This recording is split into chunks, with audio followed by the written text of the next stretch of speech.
সবাইকে স্বাগত জানাচ্ছি ঈদ বিশেষ আয়োজন খেলার তর অনুষ্ঠানে। আজকে আমাদের সঙ্গে এমন একজন অতিথি আছেন, তিনি বাংলাদেশের ক্রিকেটের প্রথম সুপারস্টারদের একজন। তিনি আর কেউ নন, বাংলাদেশ জাতীয় দলের সাবেক ক্রিকেটার মোহাম্মদ রফিক।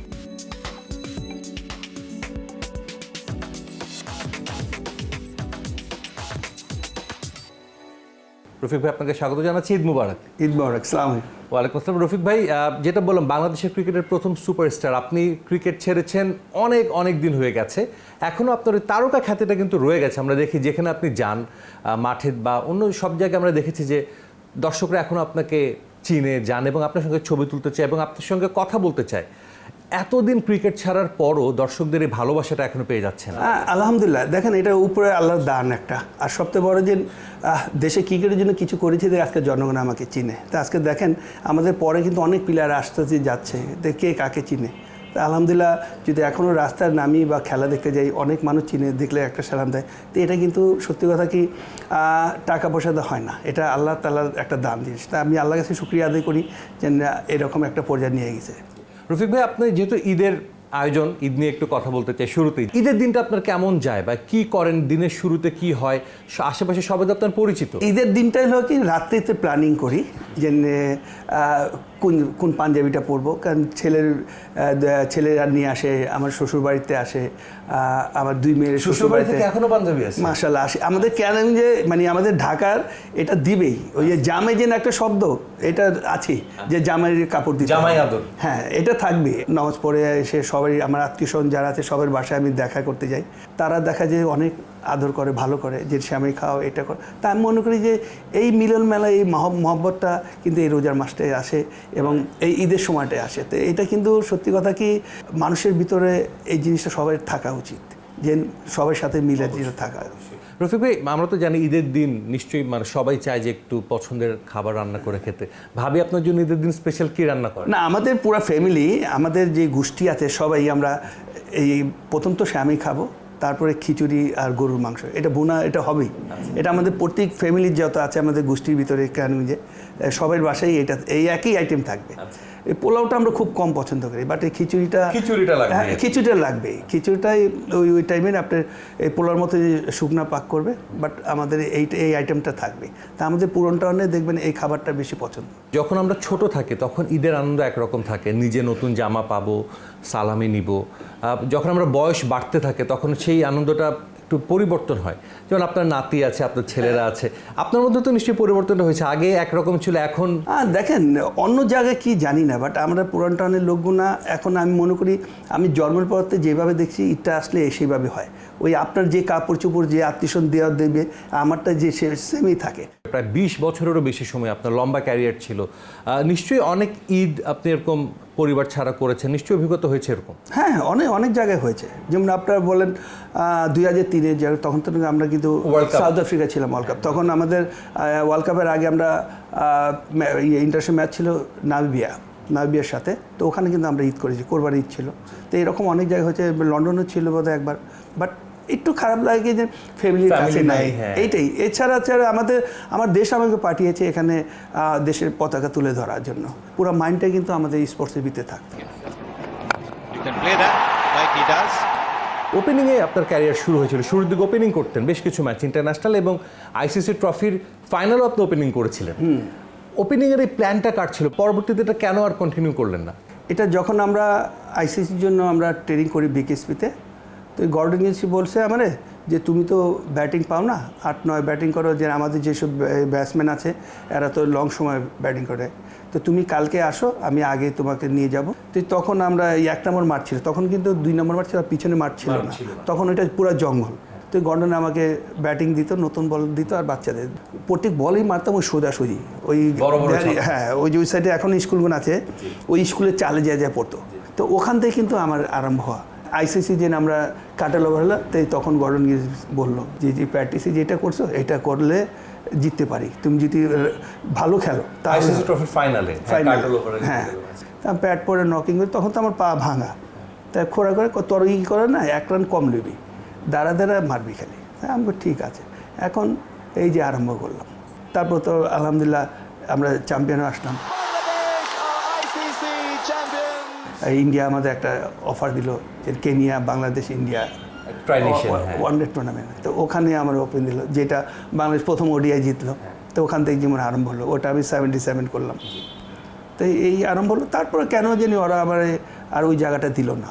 দর্শক, আপনাদেরকে জানাতে চাই, আমরা জানি যে মাশরাফি বিন মুর্তজা বাংলাদেশের সাবেক অধিনায়ক, তিনি তার 2 পায়ে 6টি অস্ত্রোপচার হয়েছে, তারপরও লম্বা একটা ক্যারিয়ার কিন্তু তার ছিল, দীর্ঘদিন মাঠে খেলেছেন, খুঁড়িয়ে খুঁড়িয়ে খেলেছেন। মোহাম্মদ রফিক, তার কিন্তু একটা বড় ধরনের অ্যাক্সিডেন্ট হয়েছিল একবার। অ্যাক্সিডেন্টটা কিভাবে হয়েছিল, এরপর কিভাবে আপনি খেলাটা কন্টিনিউ করলেন? দেখেন, ওটা আমরা বিকেএসপি তো বেশি ট্রেনিং করতাম, কারণ আর তো জায়গা ছিল না। তা আমাদের সকালে এলো রানিং ছিল, বিকালে আপনার ব্যাটিং বলিং ছিল। তো যদি বৃষ্টি হয় আমরা ইনডোরে করতাম। তো ওই ট্রেনিং করে আসার পরে গর্ডেন মিঞ্জ, আমি, আকরাম, বুলবুল বসছি। তো মনিভাই কী করছে, ওই গাড়িতে ঢুকছে, কই এসি ঠান্ডা করি, শরীরটা ঠান্ডা করে এসি ছেড়ে। তো সে গাড়ি স্টার্ট দাও না, গাড়ির ব্যাগ হয়ে গেছে। ওই তখন আমি গাড়ির তলে পড়েছি, তখন সিঁড়ির উপর দিয়ে আবার এগুলো উপরে নিয়ে গেছে, তখন যা ব্রেক হয়েছে।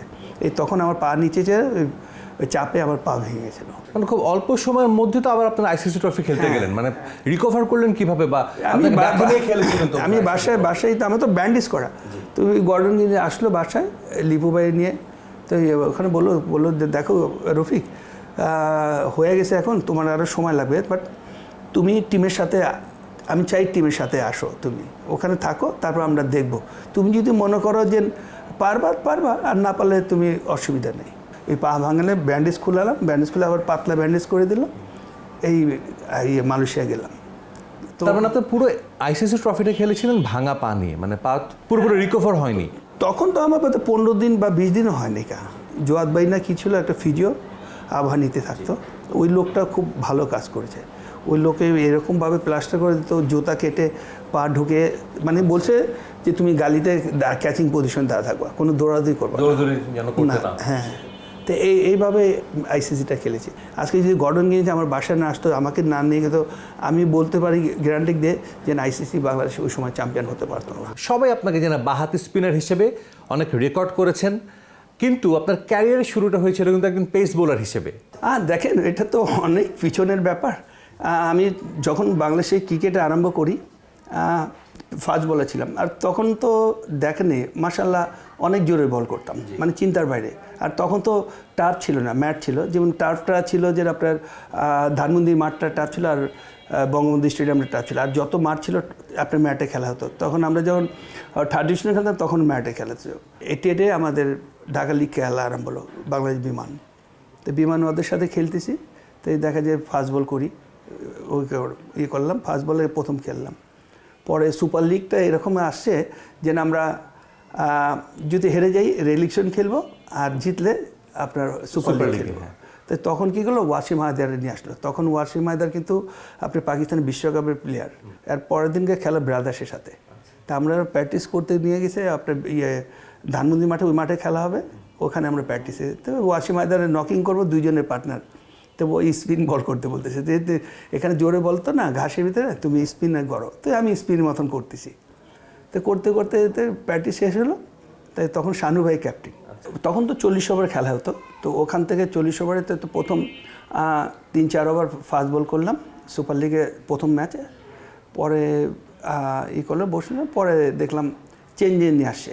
তো শানু ভাইয়ের সাথে ওয়াসিম হায়দার কথা বলতেছে, এটা না। তো আমাকে ডাক দেয় রফিক। তখন তো আমি মিড অফ দুইটা মিড অফে দৌড়া স্ক্রিনে বল করতাম, ফিল্ডিং করতাম ক্যাচিংয়ের লেগা। বলছে তুমি কালকে যেভাবে বল করছো না, এইভাবে আজকে বল করো। হ্যাঁ, তা আমি কী কর, আমি পারুম না, এমনি কেমনি কর না, শানু ভাইকে তুই কর না, আমরা আছি না, অসুবিধা নেই। আমি দূর শানু ভাই। তো বল করলাম, দেখা যায় 4 ওভারে 3 উইকেট পেয়ে গেলাম। সুপার লিগ আরম্ভ হলো, মানে কেরিয়ার আমার প্রথম স্পিন আরম্ভ হলো। ব্রাদার্স 3 উইকেট পেলাম। সুপার লিগটা শেষ হলো। এর পরের বছর বিমান অফিসে ডাকলো, গেলাম। তোমাকে চাকরি দিব, আর তুমি খেলবা, আর বছরে এত টিকিট পাবা। তা আমি বলছি যে না, আমি চাকরি করব না, আমার চাকরি মুকরি ভালো লাগে না, আমার খেলা দেন। তো দেখলাম আমাকে 2টা চেক দিল, 50,000। তো এই টাকাটা নিয়ে যাও, নিয়ে তুমি ব্যাংকে জমা দেবো। তা আমি কি কিনা, তোমার এই বছর 4 লাখ টাকা কন্ট্রাক্ট। 20,000 থেকে 4 লাখ? হ্যাঁ, গত বছর 4 লাখ টাকা, 4 লাখ টাকা তোমার কন্ট্রাক্ট, কারণ তুমি হায়েস্ট পেমেন্ট প্লেয়ার। আর তোমারে দিলাম, কেউ বলবো না। আর তোমারে লন্ডন টিকিট দিব 2টা। তো তারপর মানে নিজে একটু চিন্তা করলাম যে পেস বল স্পিন করতেছি, খেলাইবো কি না, এটা ওইটা না, মানে খুব কনফিউজ ছিলাম। তারপর প্র্যাকটিসে মাশাআল্লাহ রেগুলার করতাম। আর আমি তো এমনি প্র্যাকটিসে বল করলে না, মানে যে পর্যন্ত আমার মন না হয় এই পর্যন্ত আমি বল করতে থাকি। এখনও আমি বল করলে নর্মাল 1 ঘন্টা আমি করি। আপনি মাত্র বললেন যে আপনি এখনো 1 ঘন্টা বোলিং করতে পারেন, মানে এটার রহস্যটা কি? আমরা শুনেছি আপনি ছোটবেলায় দিনে কয়েকবারই যে আপনার বাসার পাশে বুড়িগঙ্গায় আপনি সাঁতরে পার হতেন, ওপার যেতেন, এপার যেতেন, বেশ কয়েকবার। এটাই কি আপনার এই ফিটনেস, এই বয়সে আর দেখেন অন্যতম কারণ? এটা তো স্পোর্টসে যতই যায় দেখেন, আপনি আজকে একটা জিনিস বলি, এই যে ওয়েস্ট ইন্ডিজ প্লেয়ারগুলো দেখেন, ওয়েস্ট ইন্ডিজ প্লেয়ার এত টাকরা কেন? ওরা খোদা 30টা দিন আপনি সাগরে গোসল করে, ঘন্টার পর ঘন্টা থাকে। এতে বড় কিন্তু আর কোনো ট্রেনিং নাই। সাকিব আল হাসান বাংলাদেশের বলা হয় যে সর্বকালের সেরা ক্রিকেটার। শুরুর দিকে আপনারা এক দলে খেলেছেন, ক্লাবে খেলেছেন, জাতীয় দলে খেলেছেন। শুরুর সাকিব কেমন ছিল? দেখেন সাকিব একটা ক্যালেন্ডার, শুধু বাংলাদেশে না, আমি মনে করি সারা বিশ্ব ক্রিকেটের ক্যালেন্ডার। আজকে সাকিব দেখেন ওর নিজের অর্জন কিন্তু নিজে করেছে, এটা কেউ কিন্তু দিতে পারবে না। কারণ আমার খেলাটা যদি আপনি দিতে পারতেন তো অবশ্যই তো বাংলাদেশের আর প্লেয়ারের অভাব হতো না। তা আপনি শিক্ষা নিতে হবে। তো সাকিব যে শিক্ষাটা নিয়েছে, ওর মেন্টালি অনেক স্ট্রং। ওই যেসব ডিসিশন নেয়, মানে ম্যাজিকের মতন ডিসিশন নেয়, যেটা বাংলাদেশে অনেক প্লেয়ার পারে না বা অনেক ক্যাপ্টেন পারে না। প্রথম যখন আসে বিকালবেলা আমার ফারুক ভাই ফোন দিল যে রফিক কই তুই? আমি খুব বাসায়। কয় তোরা কালকে একটা দিচ্ছি, তোরা একটা সারপ্রাইজ দিচ্ছি, তুই আমি আসতেছি, তুই কটার সময় যাবি? তা আমি তো দেখা যাচ্ছে 9টা প্র্যাকটিস 1 ঘন্টা আমি আগে যাই। আমি সবসময় স্পোর্ট, কারণ আমার কাজ ওটা। আমি আগে গেলাম, দেখি ছোট্ট একটা ছেলে এরকম হ্যাংলা একটা ছোট্ট ব্যাগ নিয়ে ওই কাঁঠাল গাছের কোনটায় খাড়া রয়েছে, ওই আমার আগে চলে গেছে মিরপুর স্টেডিয়ামে। তা আমি বুঝি না যে এই সাকিব। এই তখন সিলেক্টর আসলো, আইসা বললো যে এই সাকিব এই বিকেএসপি থাকে, ছেলেটারে দেখ। তা ঠিক আছে, আমি বলছি তুমি তো বলবা। তা আমি বললাম ওই ফারুক ভাই, আমাকে এ তো অনেকদিন ধরে দাঁড়িয়েছে, আমি যখন মাঠে আসি ওই আমার আগে এসে দাঁড়া রয়েছে। তো ওই ওকে পরে আমি জিজ্ঞাসা, তুমি কোন সময় আসলা? স্যার আমি বিকেএসপিতে 6টার সময় বাসে উঠছি। 3টা নেট। তো সাকিব রাজ্জাকরে করলাম, রাজ্জাক তুই এখন করিস না, ওরে নিয়ে আমি বল করি দেখি। তুই বল করে তুই না ওই রান আপটা সোজা পেস বলারের মতন আসে, তো ওই পেস বলার মতন ফলো থ্রো এটাতে আমি দেখলাম কিছুক্ষণ। দেখে পরে আমি বললাম যে এই ক্যামেরাম্যানের ডাকেন, ডাকলে একটু দেখি। আতারিল্লা কথা হলো, আমাকে ক্যামেরাম্যান ডাকলে ওরা এইটা আর একটু বোঝা যেত ভালো না। সময় 2টা ক্যামেরা ফিট করলো, তো দেখলাম যে মোটামুটি ঠিক আছে, কিন্তু আর ওই যে অ্যাকশনটা ওই যে সোজাই আসে যায়, যখন বল ছাড়া দেয় না বডি সোজা আসে যায়, এখনও দেখেন না। তো বললাম যে এটা, আমি বললাম যে এটা সমস্যা হবে না, যখন খেলতে থাকবে খেলুক। তো এই রেগুলার প্র্যাকটিসে এই মনে করে যে ওকে টিমে কল করলো ইন্টারন্যাশনাল ম্যাচে। তখন আমি সপ্তাহের আগে আমি কিন্তু সুমনের সাথে আলাপ করছি যে সুমন, তোরা এই ছেলেটার বহুত ট্যালেন্ট হবে ভবিষ্যতে, তুই যদি এরা খেলাস আমি রিটায়ার করে ফেলাই, আমি আর পারব না। আমি এইভাবে বললাম। এটা আমিও জানতাম না রফিক ভাই, আপনার সাথে এত কথা হয়, এত গল্পগুজব করি আমরা, তারপরেও কিন্তু এই যে সাকিবের এই বিষয়টা কিন্তু আমরা কখনো জানতাম না। তা আমি ইচ্ছা করলে খেলতে পারতাম আরও, বাট তারপর দেখছি যে এই ছেলেটা যদি একটা সুযোগ দেওয়া যায়, এই যদি লং সময় থাকে। আর তখন ক্রিকেটটা তো ওইরকম ডেভেলপ ছিল না, সত্যি কথা, ওইরকম গুছানো ছিল না, এত টাকা পয়সাও ছিল না। আগে কিন্তু সত্যি মন্দা ক্রিকেটটা আমরা পছন্দ করতাম, মন্দা ক্রিকেট খেলতাম আমরা। কিন্তু সত্যি কথা, এই আমি ওডিআই 50টা খেলার পরে মনে করি 5,000 টাকা ডিএ পেয়েছি। যে আপনাকে বাংলাদেশের জয়সূরিয়া বলা হতো, মানে এই ট্যাগলাইনটা আপনার কেমন লাগতো? মানে জয়সী, আপনিও তার মতোই, হয়তো জয়সূরিয়া না, বাট আপনি বাংলাদেশি জয়সূরিয়া, তার মতো হয়তো না। অ্যাকচুয়ালি এটা একটা হিস্ট্রি হলো কি, এটা বোধ হয় 95-এর না 94-এর 96-এর দিক দিয়ে। তখন তো জয়সূরিয়া, রানাতুঙ্গা, শ্রীলঙ্কার অনেক প্লেয়ার মহারণায় খেলতো। আমাদের খেলা হলো আপনার ব্রাদার্সের সাথে। তাড়াতাড়ি করে মানে 5 উইকেট চলে গেছে। তারপরে পরে আবার অন্য আরেকটা নাম সেলিম শাহেদ এক সাইড ধরে রাখছে। পরে ব্যাটিং নামলাম, নাইমা মনে করে যে মারি স্টার্ট করলাম। মারি স্টার্ট করে তো এখন আরও জয়সূরিয়া সব মাঠে এসে পড়ছে। মার্শাল্লাহ জিতে গেলাম ম্যাচ, ওটা প্রায় 50 না কত করলাম, খুব কম বলে ম্যাচ জিতে গেলাম।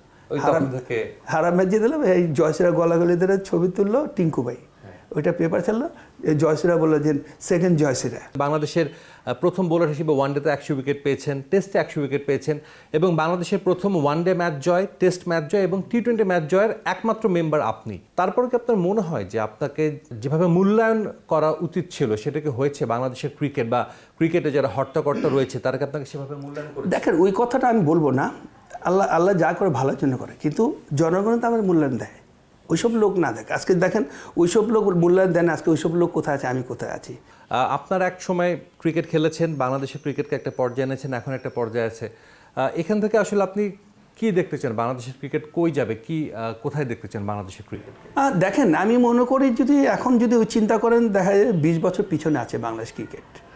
আমরা যখন স্টার্ট করেছিলাম যে ডে বাই ডে আমরা ইমপ্রুভের জায়গায় গিয়েছিলাম। রাজনীতিভাবে আমি মনে করি যে স্পোর্টসটা দেখা উচিত না, নিরপেক্ষভাবে দেখা উচিত। যারাই আসে ক্রিকেটটা ভালোবেসে আসুক, এবং ক্রিকেটটা ভালোভাবে কীভাবে ডেভেলপ করবে, ক্রিকেটটা আমরা কীভাবে চ্যাম্পিয়ন হবে, একটা বিশ্বকাপ কীভাবে নিয়ে আসবো, এটা চিন্তা করা উচিত।